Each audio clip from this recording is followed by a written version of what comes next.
আপনিই আমার রব। আপনি কার কাছে আমাকে ছেড়ে দিলেন? এমন অচেনা মানুষদের কাছে যারা আমার ক্ষতি করতে চায়, নাকি এমন শত্রুর কাছে যাকে আপনি আমার চেয়ে অধিক শক্তি দিয়েছেন? হে আল্লাহ, যদি আপনি আমার উপর রাগ না করে থাকেন তাহলে এর কিছুতে আমার কিছু আসে যায় না, কিন্তু আপনার আশ্রয় পেলে আমার পরিস্থিতি আরেকটু সহনীয় হবে।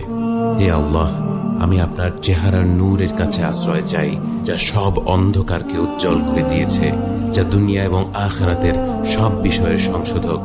আল্লাহ, আপনার রাগ এবং অসন্তুষ্টি থেকে আমি রেহাই চাই।